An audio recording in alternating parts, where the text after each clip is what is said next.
My name is Sam. And for 3 years, my neighbor turned my yard into his personal driveway and garbage dump until I caught him on camera dumping a TV in my woods. What happened next? He threatened to sue me, but I flipped the script. This is a story of frustration, betrayal, and standing up for what is mine. If this tale hooks you, hit that like button, share it with a friend, and subscribe for more real-life drama. Drop a comment below. Where are you listening from? Your thoughts keep this channel alive. I moved into my house 3 years ago, drawn to a quiet neighborhood with tree-lined streets and friendly faces. It was the kind of place where kids rode bikes until dusk, and neighbors waved from porches. I was 32, single, and ready to plant roots after years of renting apartments. My house was modest, a 3-bedroom ranch with a big yard and woods out back. It sat further from the road than most, giving me privacy but also a clear view of my neighbor's property. That neighbor, an older man named Walter, would become the biggest thorn in my side. Walter was in his late 70s, living alone since his wife passed before I moved in. His house was a small, weathered bungalow with a fenced yard and woods of his own. At first, I felt for him. He seemed frail, moving slowly with a cane, and I figured he was just a lonely widower. But I soon learned he was not alone. A group of younger people, mid-20s, rough around the edges, lived with him. They were not family, just folks from a nearby housing project who, from what I gathered, took advantage of Walter's home as a rent-free crash pad. How they connected, I never figured out, but their presence changed the vibe of the street. Cars came and went at odd hours, music blared late, and trash piled up in their yard. My other neighbors, like Jenny across the street, told me things were peaceful until Walter's wife died. Now, they suspected Walter had dementia, and these freeloaders were exploiting him. The trouble started a month after I moved in. I noticed tire tracks cutting across my front yard, deep ruts where grass used to be. My lawn was my pride. I spent weekends mowing, planting flowers, and dreaming of a garden. Seeing it torn up stung. I looked out my window and saw Walter's old pickup truck parked by his front door. Groceries in the bed. He had driven down my driveway, across my yard, to unload at his porch. I got it, he wanted a shorter walk, Oshima. But my yard, not his shortcut. I caught him outside a few days later, watering his patchy lawn. "Hey, Walter," I said, keeping it friendly. "Could you stop driving through my yard? It's messing up the grass." He nodded, mumbling, Sure. I thought we were good." But a week later, there he was, truck bouncing over my lawn again. The ruts were deeper, and my flowers were crushed. I tried again, this time firmer. "Walter, you said you'd stop. Please use your own driveway." He shrugged, eyes distant, didn't mean to. But it kept happening. My patience wore thin. After the third time, I was livid. I marched to his door, pounded on it, but no one answered. Those younger guys were inside. I heard them laughing, but the door stayed shut. Fuming, I went home, scribbled an angry note.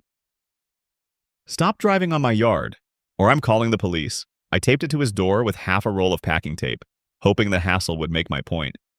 Guess what? He did it again. The next morning, his truck carved fresh tracks through my yard. I had had enough. I drove to the police station, showed them photos of the damage, and filed a complaint. An officer visited Walter that afternoon. I watched from my porch as they talked. Walter gestured wildly, but the officer was calm, pointing at my property line. Babao. After that, Walter stopped driving on my yard. Finally, some peace. Or so I thought. The victory was short-lived. Walter's household was a revolving door of chaos. The younger guys, 3 or 4 of them, I never got a clear count, kept the neighborhood on edge. One night, I woke to sirens and flashing lights. 10 police cars, local and state, swarmed Walter's house. I peeked through my blinds, heart pounding. Later, Jenny filled me in. The guys were dealing drugs, and the cops had raided the place. Everyone but Walter was arrested. I thought maybe that would clean things up. But a month later, they were back, strutting around like nothing happened. Walter just sat on his porch, staring into space. I started to wonder if my neighbors were right about his dementia. He seemed lost, but that did not excuse his actions. To protect myself, I installed ring cameras around my property front door, side yard, and back. They were my eyes when I was at work, a desk job in city planning that kept me away most days. I'm a quiet guy, not one for confrontation, but I was done being walked over. The cameras gave me peace of mind, capturing every car that passed, every stranger who lingered. For a while, things were calm. Walter stayed off my yard, and the drug crew kept their noise down. I started to think maybe the worst was over. Then, last month, my cameras caught something that made my blood boil. It was a Saturday afternoon, and I was at home, scrolling through my phone. A notification popped up from my Ring app motion detected in the backyard. I opened the footage and saw Walter on his lawnmower, not in his yard, but mine. He drove through my front yard, down the side, and into my backyard, right to the edge of my woods. Strapped to the mower was an old box TV, the kind nobody uses anymore. He cut the straps, shoved the TV off, and left it there, barely 3 feet into my woods. Not hidden, just dumped. I rewatched the clip, stunned. Instead of putting it on the curb for free recycling, he chose my property as his landfill. The nerve! I grabbed my phone, took photos of the TV, and downloaded the footage. Monday morning, I was at the police station. Evidence in hand. The officer, a guy named Mike who knew Walter's history, shook his head as he watched the video. "This is clear cut," he said. "They charged Walter with littering and trespassing, ordering him to remove the TV and dispose of it properly. They also issued a trespass notice if he set foot on my property again. It would be criminal mischief." I felt a rush of relief. Finally, he would face consequences, but Walter did not take it lying down. A week later, I got another Ring notification. This time, Walter was at my front door, taping a note to it. He looked shaky, struggling to climb the 2 steps to my porch, but his face was set, angry. I got home from work and read the note. "You have until June 1st to trim the branches of your tree dropping leaves and twigs into my yard, or I am filing a civil suit. I am tired of cleaning up your mess." I laughed, but it was a bitter sound. My tree, a healthy maple, barely reached his fence. A few leaves fell. Sure, but nothing major. This was retaliation, plain and simple. I went straight to the police station, note in hand. Mike was there, and he rolled his eyes when I showed him. "Walter's just mad you called us," he said. "Don't worry, he won't sue." I checked state and local laws to be sure. Turns out, I was not responsible for branches over his property line. He could trim them himself if he wanted. Insurance would cover any real damage, which there was not. Walter had no case. Still, I was rattled. This guy had driven over my yard, dumped trash on my land, and now threatened me over leaves. I felt trapped in my own home, the place I had chosen for its peace. Let me back up and tell you about the grind of living next to Walter. Those 3 years were a test of patience. I'm not rich. My job pays enough to cover the mortgage and bills, but there's not much left for extras. Every dollar I spent on fixing my yard, reseeding grass, or replacing crushed flowers came from my savings. I remember one spring, spending hours planting tulips, only to watch Walter's truck flatten them. I would come home from work, exhausted, and see new ruts in my lawn. It was not just the damage, it was the disrespect. I felt invisible, like my home was not mine. I tried to be a good neighbor at first. When I moved in, I brought Walter a batch of homemade cookies, thinking it would start us off right. He took them, mumbled a thanks, and closed the door. I invited him to a barbecue once, hoping to build some goodwill. He did not show. Meanwhile, his yard became a junkyard, old tires, broken chairs, even a rusty fridge at one point. The drug crew did not help, tossing beer cans over the fence into my yard. I would pick them up, not wanting to escalate things, but it wore me down. I started avoiding my front porch, tired of seeing their mess. My other neighbors were my lifeline. Jenny, who lived across the street, would check on my house when I was away. She told me stories of Walter's wife, Clara, who kept their home spotless and their yard blooming with roses after Clara died. Walter let everything go. Jenny suspected the drug crew moved in because Walter was too confused to say no. Another neighbor, Tom, offered to talk to Walter for me, but I did not want to drag others into my fight. I just wanted to live in peace. The TV incident was my breaking point. Seeing that footage, I realized Walter would never respect my boundaries unless I forced him to. Filing that police report felt like taking back control. But his note about the tree showed he was not done. I started to question if I could stay in this house. I loved the neighborhood, Jenny's kids waving as they biked by.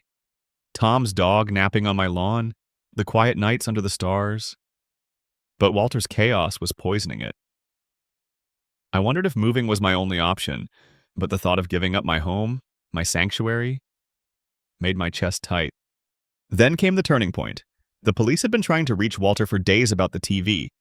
He dodged their calls and ignored their visits. Finally, they caught him outside, mowing his lawn. Mike told me Walter was furious, claiming the woods were his, not mine. The fence between our properties made that laughable, but he doubled down. Mike shut it down. Littering is littering. You cannot dump electronics in the woods. Walter was given 3 days to remove the TV, or he would get a citation. That same day, he left the note on my door, his petty attempt at revenge. I decided to dig deeper. Walter's behavior erratic. Entitled made me think there was more to it. I talked to Jenny, who confirmed Walter had changed since Clara's death. He forgot names, repeated stories, and once wandered into her yard, thinking it was his. I started to see him not just as a jerk, but as someone struggling, maybe manipulated by the people in his house. That did not excuse him, but it gave context. I decided to take a new approach, one that could help both of us. I went to our township's Office of Aging, their version of Adult Protective Services. I spent an hour with a caseworker, laying out everything Walter's physical struggles, like barely climbing my porch steps, his mental slips, like chasing a squirrel into my yard on his mower, the drug crew living rent-free, the police raid. I showed her my ring footage, including the TV dump and the note. I gave names of the guys in his house, courtesy of Mike, who had dealt with them for years. The caseworker was kind but firm. She filed a report to their investigation unit, but I would not get updates unless they needed more from me. I left feeling lighter, like I had done something bigger than just protecting my yard. Maybe Walter could get help, and maybe that would quiet the chaos next door. Now, let me tell you how it all played out. By June 3rd, the deadline for the tree trimming had passed. I did nothing. Backed by the law and the police, Walter did not follow through on his lawsuit threat.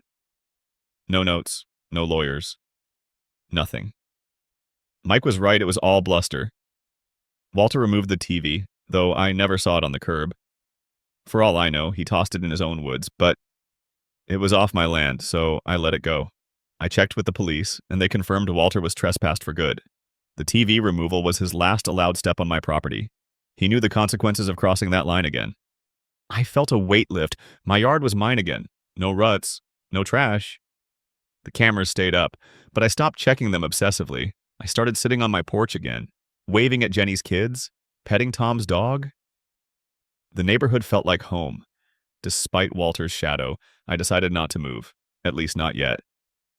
This was my place, and I had fought for it, but I kept the Office of Aging's number handy, hoping their investigation might bring change. Reflecting on it, I realized this was about more than a yard or a TV. It was about standing up when someone tries to take what is yours. Walter thought he could bully me because I was quiet, single, easy to overlook. But I showed him and myself I was not invisible. I felt for him, lost in his own world, maybe used by those around him, but pity does not mean letting someone walk over you. I found a balance protecting my peace while trying to get him help. As for the drug crew, they are still there, but quieter since the raid. The police keep an eye on them, and Mike checks in with me weekly. I am not naive, trouble could flare up again. But for now, I have my home, my neighbors, my life. I am not running. This experience taught me to trust my gut, document everything, and lean on the law when needed. It also showed me the power of community. Jenny, Tom, Mike, even the caseworker who listened, they reminded me I was not alone. One unexpected twist came a month later, tied to another neighbor's story. I was at Jenny's for coffee, and she mentioned a woman down the street, Lisa, whose dad had been opening her mail for years. Lisa, 24, worked a job with confidential client letters. Her dad, Jerry Bond, opened every piece of her mail cards, packages, even her college acceptance letter. Lisa confronted him, but he brushed it off, saying his house, his rules, fed up. She opened his mail one day, hoping to teach him a lesson. Instead, she found credit card statements for jewelry and fancy dinners, and a letter from a woman begging Jerry to stop hiding their affair. Lisa showed her mom, Reagan, and it unraveled their marriage. Jerry was cheating with a family friend. Martha, Reagan kicked him out, and divorce papers followed. Lisa's story hit close to home. Like me, she was fighting for her space, her privacy, against someone who thought they could control her. I met her at a neighborhood barbecue, and we bonded over our battles. She felt guilty for exposing her dad. Hearing her mom cry at night, I told her about Walter, how I felt bad for him but still protected my yard. We agreed sometimes. Doing the right thing hurts, but it is worth it. Lisa gave me updates over time. Reagan leaned on Henry, Martha's ex-husband, who was also betrayed. They became friends, then started dating a year later. They were happy. Reagan glowing in a way Lisa had never seen. Jerry married Martha, but their families shunned them. Jerry harassed Lisa and her sister, Rachel, for money. Even showing up at Rachel's college until a dean had him removed, Reagan got a harassment order, and Jerry faded out. Martha, pregnant and demanding luxury, kept causing drama, once faking a medical emergency at Reagan's door. Henry shut her down, and the police handled the rest, thanks to Lisa's Ring doorbell. Hearing Lisa's story, I felt stronger in my own. We both faced people who thought they could take from us Walter with my yard, Jerry with Lisa's privacy. We both used evidence, cameras, and the law to fight back. And we both found peace, not by running, but by standing firm.